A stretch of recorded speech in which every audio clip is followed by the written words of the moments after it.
ലെവലൊന്ന് നോക്കുക. കാരണം നമ്മുടെ ശരീരത്തിലെ പല പ്രവർത്തനങ്ങളെ മൊത്തത്തിലൊന്ന് കോർഡിനേറ്റ് ചെയ്യാൻ വേണ്ടി വൈറ്റമിൻ ഡി സഹായിക്കുന്നുണ്ട്. പക്ഷേ നമ്മുടെ രാജ്യത്തിൽ ഇന്ന് 70 മുതൽ 90% ആൾക്കാർക്കും വൈറ്റമിൻ ഡി ലെവൽ വളരെ കുറവാണ്. പക്ഷേ നല്ലപോലെ സൂര്യപ്രകാശം കിട്ടുന്ന ഒരു രാജ്യം കൂടിയായിട്ട്. അപ്പോൾ എന്തൊക്കെയാണ് വൈറ്റമിൻ ഡി കുറഞ്ഞ ശരീരം കാണിക്കുന്ന ലക്ഷണങ്ങൾ, നമുക്ക് എങ്ങനെ അത് നോർമലാക്കി നിർത്താം എന്നൊക്കെ ഈ വീഡിയോയിലൂടെ നോക്കാം. ഞാൻ ഡോക്ടർ പ്രിയ, Q&B ഹെൽത്ത് കെയറിലെ ഹോമിയോപ്പതിക് ഫിസിഷ്യനാണ്.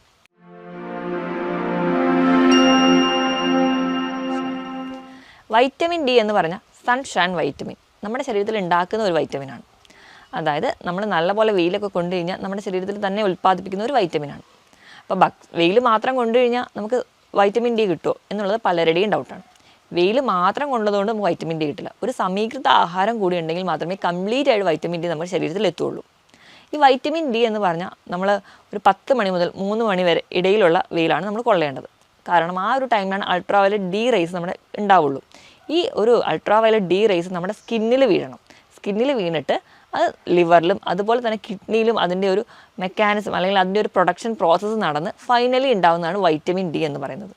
ഇതെന്ന് പറഞ്ഞാൽ കൊഴുപ്പിൽ അലിയുന്ന ഒരു വൈറ്റമിനാണ്. അതുപോലെ തന്നെ നമ്മുടെ ശരീരത്തിൽ മാത്രം ഉണ്ടാക്കുന്ന, അല്ലെങ്കിൽ നമ്മുടെ ശരീരത്തിൽ കൂടുതലായും തന്നെ ഉണ്ടാക്കുന്ന ഒരു വൈറ്റമിൻ ആയതുകൊണ്ട് ഫുഡിൽ നിന്ന് കിട്ടുന്ന സോഴ്സ് വളരെ കുറവാണ്.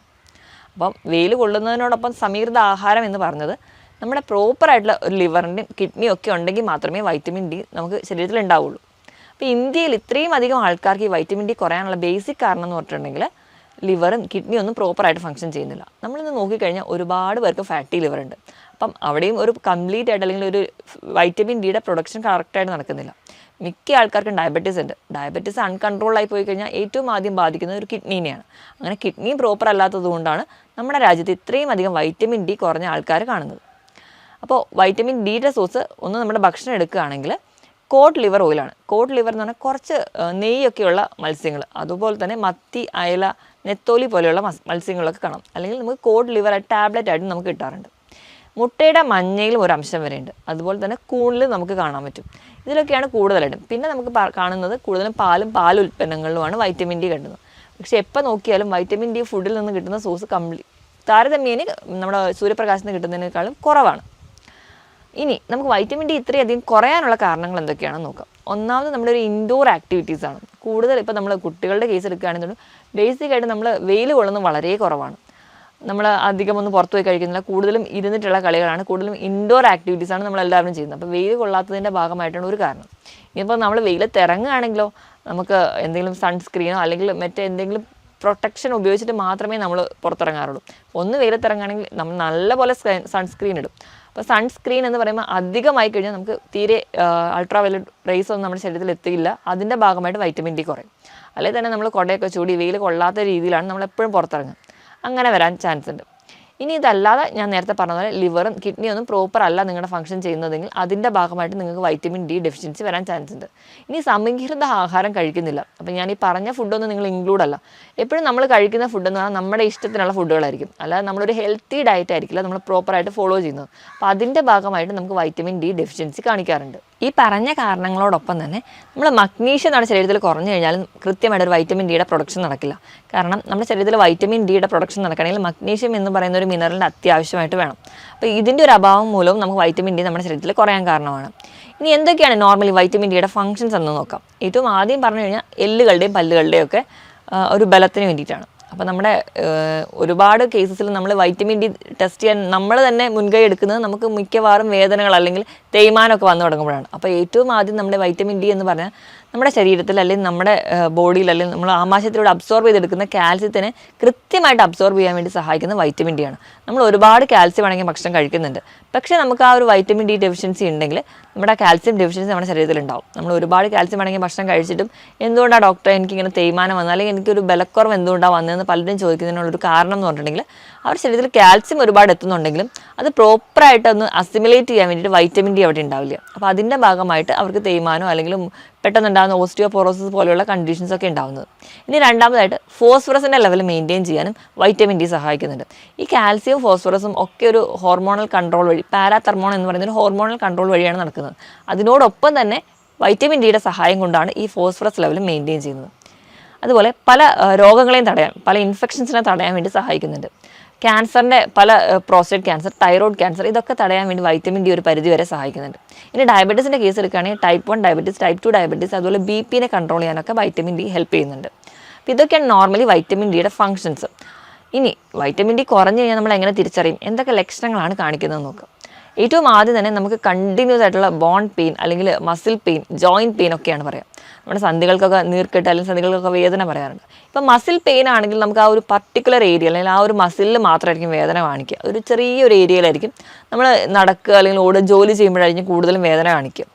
ഇനിയിപ്പം നമ്മുടെ ഒരു ബോണിനാണ് പെയിൻ വരുന്നതെങ്കിൽ അതൊരു വലിയൊരു ഏരിയനെയാണ് ആ ഒരു പെയിൻ കവർ ചെയ്യുക. അപ്പോൾ നമുക്ക് അതിൽ നിന്ന് തന്നെ തിരിച്ചറിയാം നമുക്ക് മസിൽ പെയിൻ ആണോ ബോൺ പെയിൻ ആണോ.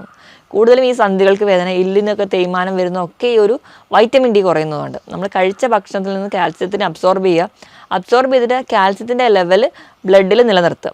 വേണ്ട രീതിയിൽ നിലനിർത്തി കഴിഞ്ഞാൽ മിച്ചം വരുന്ന കാൽസ്യത്തിനെ എല്ലാം നമ്മൾ കൊണ്ട് ഡിപ്പോസിറ്റ് ചെയ്യുക അല്ലെങ്കിൽ എല്ലാം കൊണ്ട് എല്ലിലാണ് അടിയുന്നത്. അപ്പോൾ നമ്മൾ കഴിക്കുന്ന ഭക്ഷണത്തിൽ കാൽസ്യത്തിൻ്റെ ലെവൽ കുറയാതെ വൈറ്റമിൻ ഡിയുടെ ലെവൽ കുറയുന്ന സമയത്ത് എല്ലിൽ നിന്ന് എല്ലാ കാൽസ്യവും വലിച്ച് രക്തത്തിലേക്ക് കൊണ്ടുവരും, ആ ഒരു ലെവൽ മെയിൻറ്റെയിൻ ചെയ്യാൻ വേണ്ടി. അങ്ങനെ വരുമ്പോഴാണ് നമുക്ക് ഈ ഓസ്റ്റിയോപോറോസിസ് പോലെയുള്ള കണ്ടീഷൻ ഉണ്ടാവുക. അതിൻ്റെ ഭാഗമായിട്ടാണ് നമ്മൾ കണ്ടിന്യൂസ് ആയിട്ട് ഒന്ന് വീഴുമ്പോഴത്തേക്കും പെട്ടെന്ന് എല്ലുകൾ പൊട്ടുക. നമുക്ക് തന്നെ അറിയാം, ബാത്റൂമിലൊക്കെ വീഴുമ്പോഴത്തേക്കും പെട്ടെന്ന് കൈയിൻ്റെ എല്ല് പൊട്ടി, അല്ലെങ്കിൽ ചെറിയ വീഴ്ചയിൽ പോലും നടുവിന് ഡിസ്ക് തെന്നി മാറി എന്നൊക്കെ പറയുന്നത് ഈ ഒരു വൈറ്റമിൻ ഡിയുടെ കുറവ് അല്ലെങ്കിൽ കാൽസ്യത്തിൻ്റെ കുറവ് കൊണ്ടാണ്. അപ്പം ഇങ്ങനെ വരുന്ന കണ്ടീഷൻസിലൊക്കെ വൈറ്റമിൻ ഡി ലെവലാണ് ആദ്യം തന്നെ ചെക്ക് ചെയ്യേണ്ടത്. ഇപ്പോൾ കുട്ടികളിലാണെങ്കിൽ പോലും ഇപ്പം പെട്ടെന്ന് തന്നെ കാലിന് വൈകുന്നേരം ആകുമ്പോഴത്തേക്ക് കളിച്ച് കഴിഞ്ഞ് വരുന്ന സമയത്ത് അവർ പറയുന്നത് കാലിന് വേദന എടുക്കുന്നു അല്ലെങ്കിൽ ജോയിൻസിന് വേദന പറയാം. ഇപ്പോൾ ഇവിടെയും തന്നെ കാൽസ്യം കുറവായിരിക്കും, അതുപോലെ തന്നെ വൈറ്റമിൻ ഡി കുറവായിരിക്കും. ഇപ്പോൾ കുട്ടികളിലാണെങ്കിൽ വൈറ്റമിൻ ഡി അത്രയും ഇമ്പോർട്ടൻ്റ് ആയതുകൊണ്ടാണ് നമ്മൾ ജനിച്ച് വീഴുന്ന ആ ഒരു ടൈം തൊട്ട് 1 വയസ്സ് വരെ കൃത്യമായിട്ട് വൈറ്റമിൻ ഡി സപ്ലൈ ചെയ്യാൻ പറയുന്നത്. കാരണം വൈറ്റമിൻ ഡി ഉണ്ടെങ്കിൽ മാത്രമേ കാൽസ്യം കറക്റ്റായിട്ട് മെറ്റബോളൈസ് ചെയ്യുള്ളൂ. ഇനി രണ്ടാമതെന്ന് പറഞ്ഞിട്ടുണ്ടെങ്കിൽ ഇൻഫെക്ഷൻസ് ഒക്കെ തടയുന്നുണ്ട്.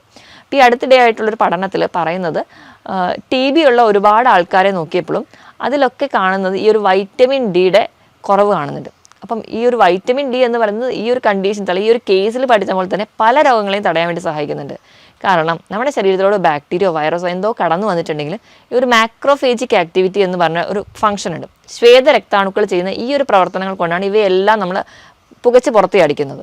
അപ്പോൾ വൈറ്റമിൻ ഡി ആണ് ഈ ഒരു പ്രവർത്തനത്തിന് സഹായിക്കുന്നതെന്ന്. അപ്പോൾ ഈ ഒരു പ്രവർത്തനം നടക്കാത്തതുകൊണ്ടാണ് മിക്ക കുട്ടികളുടെ കേസിലൊക്കെ അല്ലെങ്കിൽ മുതിർന്നവരായിക്കോട്ടെ റിക്കറൻ്റ് ആയിട്ട് ഇൻഫെക്ഷൻ വരുന്ന കേസിൽ അലർജി, ആസ്മ അല്ലെങ്കിൽ ഡ്രൈ കഫ് ഒക്കെ കണ്ടിന്യൂസ് ആയിട്ട് പ്രസൻറ്റ് ചെയ്യുന്ന സമയത്ത് നമ്മൾ വൈറ്റമിൻ ഡി നോക്കാൻ പറയുന്നത്. ഇനി ഇത് കൂടാതെ തന്നെ നമുക്ക് സീലിയാക് ഡിസീസ് അല്ലെങ്കിൽ നമ്മുടെ BP കൺട്രോൾ ചെയ്യാൻ, നമ്മുടെ നോർമലായിട്ടുള്ള ഹാർട്ടിൻ്റെ ഫങ്ഷൻസിന് ഇതിനൊക്കെ വൈറ്റമിൻ ഡി സഹായിക്കുന്നുണ്ട്. അപ്പം കിതപ്പ് അല്ലെങ്കിൽ പാൽപിറ്റേഷൻ അല്ലെങ്കിൽ ക്ഷീണം പോലെയുള്ള പ്രശ്നങ്ങൾ കാണുകയാണെങ്കിൽ നമ്മൾ വൈറ്റമിൻ ഡി നോക്കണം. കഠിനമായ ക്ഷീണം, ഒന്നും ചെയ്യാനൊരു താല്പര്യമില്ല, ഒരു ഉന്മേഷമില്ല, ഇങ്ങനെയുള്ള പ്രശ്നങ്ങളൊക്കെ കാണുന്ന കേസിൽ നമ്മൾ വൈറ്റമിൻ ഡി നോക്കിക്കഴിഞ്ഞാൽ അവർക്കത് കുറവായിരിക്കും. കാരണം നമ്മുടെ ശരീരത്തിൽ എനർജി പ്രൊഡക്ഷന് വേണ്ടി സഹായിക്കുന്ന ഒന്നും വൈറ്റമിൻ ഡി തന്നെയാണ്. ഈ പറഞ്ഞ കാരണങ്ങളൊന്നും അല്ല തന്നെ നല്ലപോലെ മുടി കൊഴിയുക, മുടി ഇങ്ങനെ വട്ടത്തിൽ കൊഴിഞ്ഞു പോയിട്ട് അലോപേഷ്യ ഏരിയാറ്റ പോലെയുള്ള കണ്ടീഷൻസ് ആയിട്ട് പ്രസൻറ്റ് ചെയ്യുക, അതുപോലെ തന്നെ മൂഡ് സ്വിങ്സ് കാണിക്കുക, ഇതൊക്കെ വൈറ്റമിൻ ഡി കുറയുന്ന ഭാഗമായിട്ടാണ്. അപ്പോൾ മൂഡ് സ്വിങ്സ് എന്ന് പറയുമ്പോൾ നമുക്കറിയാം ഈ തണുപ്പ് രാജ്യങ്ങളിലൊക്കെ ഈ കൂടുതലും തണുപ്പ് കാലാവസ്ഥയിൽ പൊതുവേ അവർക്ക് സൂര്യപ്രകാശം കുറവാണ്. അപ്പോൾ തണുപ്പും കൂടെ ആവുന്ന സമയത്ത് അവർക്ക് കാണിക്കുന്ന ഒരു പ്രസൻറ്റേഷനാണ് വിൻ്റർ ബ്ലൂസ് എന്ന് പറഞ്ഞു കഴിഞ്ഞാൽ. കാരണം സൂര്യപ്രകാശം തീരെ കിട്ടുന്നില്ല, അതുകൊണ്ട് വൈറ്റമിൻ ഡി കിട്ടുന്നില്ല. അതിൻ്റെ ഭാഗമായിട്ട് അവർക്ക് പെട്ടെന്ന് അവരുടെ സ്വഭാവത്തിനുണ്ടാകുന്ന മാറ്റങ്ങൾ, പെട്ടെന്ന് സന്തോഷം വരിക, സങ്കടം വരിക, ഡിപ്രഷൻ പോവുക, അതുകൊണ്ട് തന്നെ അവർക്ക് സൂയിസൈഡൽ ടെൻഡൻസീസ് ആയിട്ട് പ്രസൻറ്റ് ചെയ്യുക. ഈ ഒരു കണ്ടീഷനെയാണ് അവർ വിൻ്റർ ബ്ലൂസ് എന്ന് പറഞ്ഞ് പ്രസൻറ്റ് ചെയ്യുക. ഈ ഒരു കണ്ടീഷൻ അല്ലെങ്കിൽ ഈ ഒരു പഠനം കണ്ടുപിടിച്ചതിന് ശേഷം അവർ കൂടുതലും ഈ തണുപ്പുള്ള രാജ്യങ്ങളിൽ ഈ ഒരു കാലാവസ്ഥ വരുന്ന സമയത്ത് അവർക്ക് വൈറ്റമിൻ ഡി സപ്ലിമെൻറ്റ്സ് ആണ് കൊടുക്കാറ്. ഇനി ഇത് കൂടാതെ തന്നെ അമിതവണ്ണം വെക്കുന്നതിന് ഒരു പരിധി വരെ വൈറ്റമിൻ ഡി കുറവായിരിക്കും. കാരണം നമ്മുടെ ശരീരത്തിൽ കൊഴുപ്പ് കെട്ടിക്കിടക്കാൻ ഈ വൈറ്റമിൻ ഡി കാരണമാവുന്നുണ്ട്. അപ്പോൾ നമ്മൾ വൈറ്റമിൻ ഡി അടങ്ങിയ ഭക്ഷണം കഴിക്കാതിരിക്കുക അല്ലെങ്കിൽ സൂര്യപ്രകാശം കിട്ടാത്ത ആൾക്കാരിൽ ശരീരത്തിൽ അധികമായിട്ട് കൊഴുപ്പ് കെട്ടിക്കിടക്കുകയും അതിൻ്റെ ഭാഗമായിട്ട് അവർക്ക് അമിതവണ്ണം വരികയും ചെയ്യും. അപ്പം ഇതൊക്കെയാണ് പ്രധാനമായിട്ടും വൈറ്റമിൻ ഡി കുറയുമ്പോൾ ശരീരത്തിൽ കാണിക്കുന്ന ലക്ഷണങ്ങൾ. ഇനി വൈറ്റമിൻ ഡിയുടെ ലെവൽ നോർമൽ എത്രയാണെന്ന് നോക്കാം. 20 മുതൽ 50 നാനോഗ്രാമാണ് പെർ ml ആണ് നമ്മൾ നോർമൽ ലെവലായിട്ട് പറയാം. ഇപ്പോൾ 20-ന് താഴെ വരികയാണെങ്കിൽ ഒരു മോഡറേറ്റ് ഡെഫിഷ്യൻസി എന്ന് പറയാം. 10-ന് താഴെ വരികയാണെങ്കിൽ സിവിയർ ഡെഫിഷ്യൻസി ആയിട്ട് നമുക്ക് പറയാം. 20-ന് താഴെ വരുന്നതിന് മുൻപ് തന്നെ നമ്മൾ മാക്സിമം നമ്മുടെ ഫുഡിലൂടെ അല്ലെങ്കിൽ വെയിലൊക്കെ കൊണ്ട് മെയിൻറ്റെയിൻ ചെയ്യാൻ വേണ്ടി നോക്കുക. 10-ന് താഴെയാണ് നമ്മൾ എന്തായാലും സപ്ലിമെൻറ്റ്സ് എടുക്കണം. അപ്പം എന്തായാലും ഒരുപാട് പേര് ആലോചിക്കുന്നതാണ് ഇപ്പോൾ വൈറ്റമിൻ ഡി ഇങ്ങനെ കഴിക്കാൻ അല്ലെങ്കിൽ നമ്മൾ ഫുഡിലൂടെ കഴിക്കണോ അല്ലെങ്കിൽ നമ്മൾ വെയിൽ കൊണ്ടില്ലെങ്കിൽ നമുക്ക് സപ്ലിമെൻറ്റ്സ് എടുത്താൽ മതിയല്ലോ. എപ്പോഴും ഈ സപ്ലിമെൻറ്റ്സ് എടുക്കുമ്പോൾ നമ്മുടെ ശരീരത്തിന് കിട്ടുന്ന ഒരു ഗുണം എന്ന് പറഞ്ഞാൽ അത്ര പെർഫെക്റ്റ് ആയിരിക്കില്ല. മാക്സിമം നമ്മൾ നമ്മുടെ ഭക്ഷണത്തിലൂടെ അല്ലെങ്കിൽ സൂര്യപ്രകാശത്തിലൂടെ മോഡിഫൈ ചെയ്യാൻ വേണ്ടി നോക്കുക വേണം. അപ്പോൾ നമ്മൾ ഈ പറഞ്ഞ ലെവലിൽ താഴെ പോകുന്നുണ്ടെങ്കിൽ നിങ്ങൾ എത്രയും പെട്ടെന്ന് ഒരു ഡോക്ടറുടെ കൺസൾട്ടേഷൻ എടുക്കണം. ഡോക്ടറോട് തന്നെ കൺസൾട്ട് ചെയ്ത് എങ്ങനെയാണ് അത് മോഡിഫൈ ചെയ്യുക അല്ലെങ്കിൽ എന്ത് സപ്ലിമെൻറ്റ്സ് ആണ് കഴിക്കേണ്ടതെന്ന് ഉറപ്പ് വരുത്തണം. ഇനി നമ്മൾ എങ്ങനെ ഇതിനെ മാനേജ് ചെയ്യാമെന്ന് നോക്കാം. മാനേജ്മെൻറ്റ് സൈഡിലോട്ട് വരുമ്പോൾ ഏറ്റവും ആദ്യം സൂര്യപ്രകാശം കിട്ടുക എന്നുള്ളതാണ്. സൂര്യപ്രകാശം എന്ന് പറഞ്ഞു കഴിഞ്ഞാൽ രാവിലെ 10 മണി മുതൽ വൈകിട്ട് ഒരു 3 മണി വരെയുള്ള വെയിലാണ് നമ്മൾ കൊള്ളേണ്ടത്. വെയിൽ കൊള്ളാൻ പറയുമ്പോൾ ഒരുപാട് പേര് കംപ്ലീറ്റ്ലി ഡ്രസ്ഡ് അപ്പ് ആയിട്ട് പോയി വെയിൽ കൊള്ളുന്നത് നമുക്ക് കാണാം. പക്ഷേ അങ്ങനെ ചെയ്തിട്ടുണ്ടെങ്കിൽ നമ്മുടെ ശരീരത്തിൽ തീരെ അൾട്രാവയലറ്റ് ഡി റേസ് വീഴില്ല, അതുവഴി നമുക്ക് വൈറ്റമിൻ ഡി കിട്ടുകയില്ല.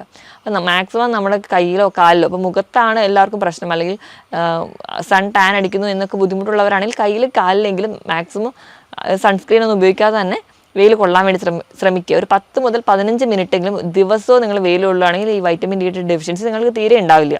ഈ വെയിൽ കൊള്ളുന്നതിനോടൊപ്പം തന്നെ സമീകൃത ആഹാരം കൂടി നിങ്ങൾ ഉറപ്പുവരുത്തണം. ഇങ്ങനെ അല്ലെങ്കിൽ ഒരു ഹെൽത്തി ഡയറ്റ് അല്ലെങ്കിൽ ഹെൽത്തി ഫുഡ് എങ്ങനെയായിരിക്കണം നമ്മൾ ആദ്യം തന്നെ നോക്കുക. അതിൽ പ്രധാനമായിട്ട് നമ്മൾ 5 ഘടകങ്ങളാണ് നോക്കേണ്ടത്. ഒന്നാമതായിട്ട് കാർബോഹൈഡ്രേറ്റ്. കാർബോഹൈഡ്രേറ്റ് എന്ന് പറഞ്ഞിട്ടുണ്ടെങ്കിൽ നമുക്കൊരു എനർജി സോഴ്സാണ്. അതായത് നമ്മൾ വണ്ടിക്കൊക്കെ ഇന്ധനം അടിക്കുന്ന പോലെയാണ് കാർബോഹൈഡ്രേറ്റ് എന്ന് പറയുന്നത്. അപ്പോൾ നമ്മൾ ചെയ്യുന്ന പ്രവർത്തനം എത്രത്തോളമാണ് അതിനനുസരിച്ച് മാത്രം നമ്മൾ കാർബോഹൈഡ്രേറ്റ് അടങ്ങിയ ഭക്ഷണം കഴിച്ചാൽ മതി. അപ്പം ഭക്ഷണത്തിൽ എപ്പോഴും കാർബോഹൈഡ്രേറ്റിൻ്റെ അളവ് കുറയ്ക്കാം. പകരം നമ്മൾ വെജിറ്റബിളും ഫ്രൂട്ട്സും നല്ലപോലെ കഴിക്കും. ഏത് നേരത്തെ എടുക്കുകയാണെങ്കിൽ നമ്മൾ ഫ്രൂട്ട്സ് കഴിക്കുകയാണെങ്കിൽ അത്രയും നല്ലത്. അതുപോലെ തന്നെ വെജിറ്റബിൾസും കഴിക്കും. ഇപ്പോൾ ഈ വെജിറ്റബിൾസ് അല്ലെങ്കിൽ പച്ചക്കറി എന്ന് പറയുമ്പോൾ കൂടുതൽ ആൾക്കാരും ഈ ചേമ്പ്, ചേന, കാച്ചിൽ ഇതൊക്കെ നമ്മൾ പച്ചക്കറി വിഭാഗത്തിലോട്ട് പെടുത്തും. പക്ഷേ പച്ചക്കറി എന്ന് പറഞ്ഞാൽ കംപ്ലീറ്റ്ലി നാരടങ്ങിയ ഭക്ഷണങ്ങളാണ് നമ്മൾ പച്ചക്കറി വിഭാഗത്തിൽ പെടുത്തുക. അതായത് നമ്മൾ കാണുന്ന കോവയ്ക്ക, പാവയ്ക്ക, വെണ്ടയ്ക്ക, തക്കാളി ഇവയൊക്കെയാണ് നമ്മൾ പച്ചക്കറി ഗണത്തിൽ പെടുത്തേണ്ടത്. ബാക്കിയെല്ലാം കിഴങ്ങ് വർഗ്ഗങ്ങളാണ്. അതിലും കാർബോഹൈഡ്രേറ്റ് ആണ് കൂടുതലായിട്ടും ഉള്ളത്. അപ്പോൾ ധാരാളം പച്ചക്കറികൾ കഴിക്കുക, ഇലക്കറികളും കഴിക്കുക. ഇനി ഫ്രൂട്ട്സിൻ്റെ കേസ് എടുക്കുകയാണെങ്കിൽ മാക്സിമം ഫ്രൂട്ട്സ് നിങ്ങൾ കട്ട് ചെയ്ത് കഴിക്കുക. എല്ലാ നേരവും നിങ്ങൾ ഫ്രൂട്ട്സ് കഴിക്കുകയാണെങ്കിൽ അത്രയും നല്ലത്. അപ്പം അതിൽ നിന്ന് കിട്ടുന്ന സോഴ്സും നിങ്ങൾക്ക് വൈറ്റമിൻ ഡിക്ക് ഹെൽപ്പ് ചെയ്യുന്നുണ്ട്. ഇനി മൂന്നാമതായിട്ട് നമ്മൾ കഴിക്കേണ്ടതാണ് പ്രോട്ടീൻസ്.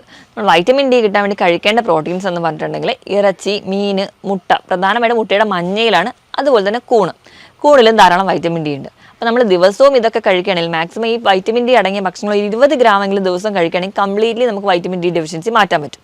ഇനി അടുത്തതായിട്ടുള്ളതാണ്, അല്ലെങ്കിൽ നാലാമത്തേതാണ് പൾസസ്. പൾസസ് എന്ന് പറയുമ്പോൾ പയറ്, കടല, പരിപ്പ് ഇവയൊക്കെ പൾസസ് ആണ്. അപ്പോൾ ഇതിൽ നിന്ന് കംപ്ലീറ്റ് ആയിട്ട് നമുക്ക് പ്രോട്ടീൻ കിട്ടുക, അല്ലെങ്കിൽ കംപ്ലീറ്റ് ആയിട്ട് ഒരു അമിനോ ആസിഡ്സ് നമുക്ക് കിട്ടണമെങ്കിൽ ഈ പയറ്, കടല, പരിപ്പൊക്കെ കൂടെ കഴിക്കേണ്ടത് നമ്മൾ സിറിയൽസ് ആയിരിക്കണം. സിറിയൽസ് എന്ന് പറഞ്ഞിട്ടുണ്ടെങ്കിൽ അരി, ഗോതമ്പ്, മുത്താറി ഇതെല്ലാം സിറിയൽസ് ആണ്. അപ്പോൾ ഈ ഒരു കോമ്പിനേഷനിൽ നിങ്ങൾ ഫുഡ് കഴിക്കുക.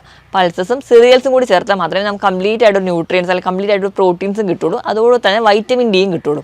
അതുകൊണ്ടാണ് നമ്മൾ പണ്ട് തൊട്ട് കഞ്ഞിയും പയറും കൂടി കഴിക്കാൻ പറയാം, പുട്ടും കടലയും കൂടി കഴിക്കാൻ പറയാം. ഇങ്ങനെ കഴിക്കുന്ന സമയത്ത് കംപ്ലീറ്റ്ലി അവിടെ ഒരു സിറിയൽസും ഉണ്ട്, പൾസസും ഉണ്ട്. അപ്പോൾ ഈ ഒരു കോമ്പിനേഷനിലായിരിക്കണം നിങ്ങളുടെ ഹെൽത്തി ഡയറ്റ്. ഇനി അഞ്ചാമതായിട്ട് വേണ്ട ന്യൂട്രിയൻ എന്ന് പറഞ്ഞാൽ വെള്ളമാണ്. അപ്പോൾ ആവശ്യത്തിന് വെള്ളം കൂടി കുടിക്കുന്നുണ്ടെങ്കിൽ കംപ്ലീറ്റ്ലി നമുക്കൊരു സമീകൃത ആഹാരവും കഴിക്കും. അതുവഴി നമുക്ക് വൈറ്റമിൻ ഡി കംപ്ലീറ്റ്ലി ആ ഒരു ഡെഫിഷ്യൻസി മാറ്റാനും പറ്റും. പിന്നെ ഈ സൂര്യപ്രകാശം കൂടി ഉണ്ടെങ്കിൽ നമുക്ക് വൈറ്റമിൻ ഡെഫിഷ്യൻസി കംപ്ലീറ്റ്ലി മാറ്റാൻ പറ്റും. ഈ ഫ്രൂട്ട്സുകളുടെ കേസ് എടുക്കുകയാണെങ്കിൽ വൈറ്റമിൻ ഡി റിച്ച് ആയിട്ടുള്ള ഒന്നാണ് ഓറഞ്ച്. വൈറ്റമിൻ സി എത്രത്തോളം റിച്ച് ആണോ അതുപോലെ തന്നെ ഒരു പരിധി വരെ വൈറ്റമിൻ ഡി ഈ ഓറഞ്ചിൽ അടങ്ങിയിട്ടുണ്ട്. അപ്പോൾ നിങ്ങൾ ആ ഒരു ഫ്രൂട്ട് സ്ഥിരമായി കഴിക്കാൻ വേണ്ടി നോക്കുക. അതുപോലെ തന്നെ പഴം മിക്കവാറും നിങ്ങൾ കൂടുതലായിട്ട് ഈ ഒരു വൈറ്റമിൻ ഡി ഡെഫിഷ്യൻസി കാണുന്നവരാണെങ്കിൽ പഴം സ്ഥിരമായിട്ട് കഴിക്കുക. പഴത്തിൽ ധാരാളം മഗ്നീഷ്യം അടങ്ങിയിട്ടുണ്ട്. ഈ ഒരു മഗ്നീഷ്യം കൂടി ഉണ്ടെങ്കിൽ മാത്രമേ വൈറ്റമിൻ ഡിയുടെ ഒരു പ്രൊഡക്ഷൻ കംപ്ലീറ്റ് ആയിട്ട് നടക്കുകയുള്ളൂ. നമ്മൾ പറയാറുണ്ട് കാൽസ്യത്തിൻ്റെ പ്രൊഡക്ഷൻ കംപ്ലീറ്റ് ആവണമെങ്കിൽ വൈറ്റമിൻ ഡി വേണം. അതുപോലെ തന്നെയാണ് വൈറ്റമിൻ ഡിയുടെ പ്രൊഡക്ഷൻ കംപ്ലീറ്റ് ആവണമെങ്കിൽ മാഗ്നീഷ്യം കൂടി വേണം. അപ്പോൾ പഴം സ്ഥിരമായിട്ട് കഴിക്കുകയാണെങ്കിലും അതുപോലെ തന്നെ ഈ പറഞ്ഞ പച്ചക്കറികളും ഇലക്കറികളും ഫ്രൂട്ട്സും പ്രോട്ടീൻസും ഒക്കെ കഴിക്കുകയാണെങ്കിൽ കംപ്ലീറ്റ്ലി വൈറ്റമിൻ ഡി ഡെഫിഷ്യൻസി നിങ്ങൾക്ക് മാറ്റാൻ പറ്റും.